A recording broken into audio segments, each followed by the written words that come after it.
Welcome, everyone. I'm so excited to introduce you to another inspiring author from One Day Publications and One Day Books Academy. At One Day Books Academy, we believe in the power of storytelling and self expression.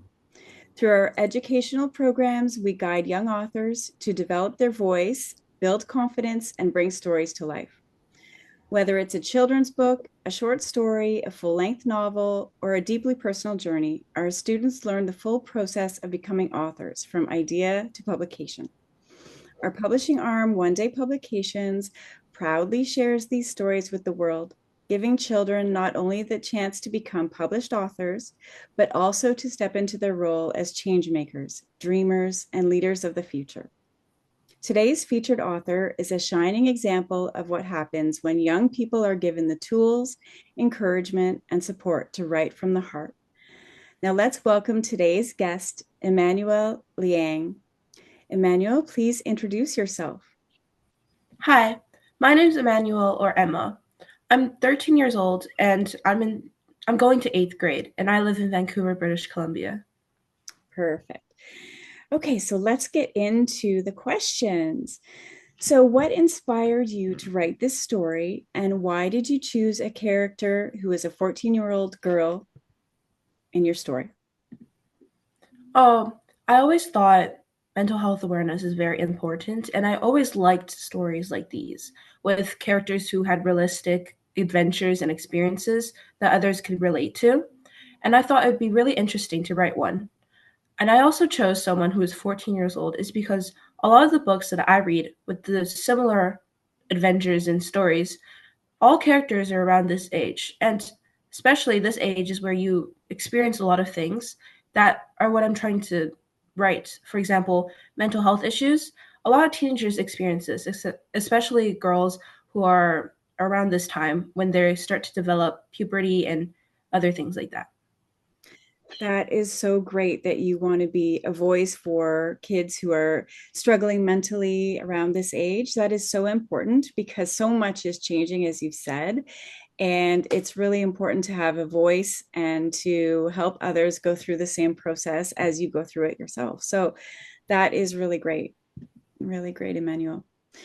Okay, so how did the idea of a YouTube famous family and a move to LA come to you?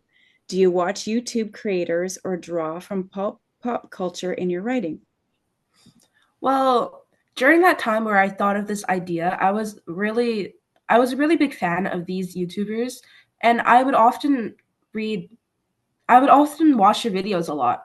And I thought it'd be interesting if I based a story off these people, but obviously not off these people, but somewhere around these characters and add give them a little sister because I always enjoyed being a little sister. So I thought it'd be fun to write one. That is fantastic. It's definitely something that we can all relate to as an audience. I think Mhm. all of us like to have a view into that lifestyle where someone is a famous YouTuber. I think we all wonder that, and so I think Mhm. that's a really great angle in your story. Okay, the story explores friendship changes and starting over. How did you explore the feelings of falling out with a best friend, and was that hard to write about? I've always had friendships, ups and downs, and that's very normal as a part of being friends. The main reason why I want to write one in the story is because it's a realistic part of a journey. I didn't want to write a girl who was going through all these changes but never had any problems with friendships because those problems are some of the most common and also some of the hardest problems you could face. Whenever I had a falling out with a friend or a classmate or whatever, I always thought for a few days that it would be really hard, but then a few days later, it got better. So I just wanted to incorporate a little bit of a falling out to say that it's normal and then it will get better later. Oh, that is so good and so important because we are so connected to our girlfriends growing up, especially around this time with all of the challenges that we go through. And I think that's a really nice point that you drew in your story. Um, because yeah, we like all of the characters and we want to see them all come together and have a good time. And doesn't always happen that way. So I think that was a very mature choice of yours to add that element. Mhm.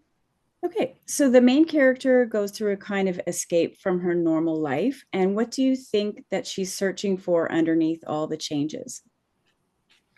I feel like most of all, especially at her age and all her experiences so far, she's just trying to discover who she is away from her brothers or away from her normal outside appearance. Because for this story, I wrote her to be a very private and more shy person in comparison to her brothers who are more open, obviously, since they're doing social media and market and are very public figures.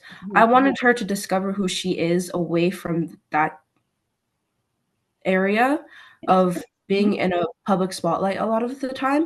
And I also wanted her to find out what she enjoys and find out what she really wants to be.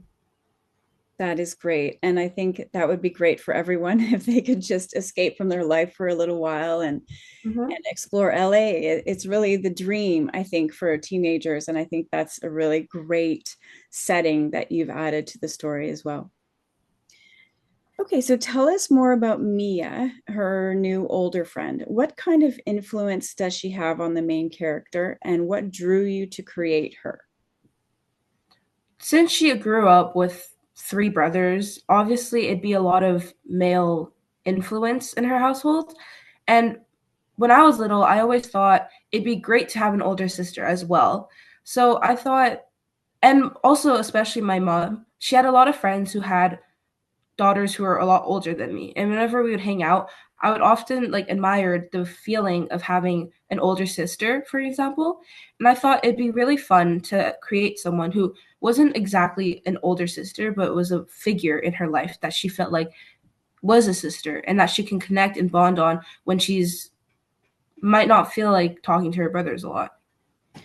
That's great. And I think you've touched on something really beautiful there in that as a writer, as an author, you can write in a different element into your life or into the main character's life that you don't have personal experience with. So you can create these characters that fill a role for you, and then you're vicariously living through the main character's life. I really like how you added Mia. I think she's a very likable character. And as a reader, I'm curious about her as well. Okay. You contrast Boston and LA quite a bit. And what do each of those places represent emotionally for your main character? For Boston, to her, it'd be like her house, like her own home, where she grew up in and where she feels most connected with. To her, that feels more safe. And whenever she's having trouble, that's a place in her mind where she can just run to. It's all her favorite things, for example, like fall, ice skating, her friends before everything happened. Before LA, to her, it feels like new adventures and experiences. She says in the books that she's never been outside of Manhattan. So the fact that, or Massachusetts, the fact that she's exploring and taking that step out of her comfort zone, to her, it's like going on adventures. Because as I've stated before, she's private and she feels like she's not someone who really wants to go out of her comfort zone. But the fact that she decided to leave her family and leave her home, to her, it feels like she's taking a big step and she's on her way to find out what she really wants. I think that's really great. It's a really nice transformation for the main character and a very nice journey to follow along as the reader. So I definitely enjoyed that myself. Okay, and if you could step into one scene from the book and live it yourself, which one would it be and why? I think in the beginning of the book, the scene where she's just exploring LA with Mia, it sounds very fun because the last time I went to Los Angeles was when I was like 5 or 6, and I can remember it very vaguely, but I would love to experience it all over again, like going to boardwalks or shops or doing whatever they were doing. It sounded very fun. Mhm. It did sound very fun. Yeah. Okay. And what was the hardest scene to write emotionally, and how did you get through it? The scenes where she was just not feeling the best, for example, she would be panicking or overthinking a lot. It was quite challenging to write because not only was it very realistic, but also I wanted to make sure it was as accurate as possible. But the reason why I got through it is because I thought it was very important to spread what it's really like and not a very sugar coated version of what maybe mental health problems are like. It's not always just thinking all the time or just feeling like you're sad. It's something much more. Like there's experiences where you just feel terrible overall. Mhm. And there's some experiences where it's just what I tried to recreate in the book. Mhm. Definitely, there's that emotional layer throughout the story where we're very up close and personal with the main character. You've done that very well, a very nice weaving between the reader and the main character. And we feel like she's our friend, our sister. She's very close to us. And going through those emotions with her, we can see how she's trying to navigate them and create something positive out of her experience. So that is really a great thing that you've done in this book, Emma. Okay, Thank and you. what do you hope readers, especially other teens, will take away from your story after reading it? I hope that they had a good time while reading it, that they thought it was a fun book to read and they enjoyed it. But most of all, I hope that they learned that their emotions are fine, like they're normal in this case. They're valid and they're accepted and they don't always feel like they have to be out of place, but that other people can relate to them as well. And yeah.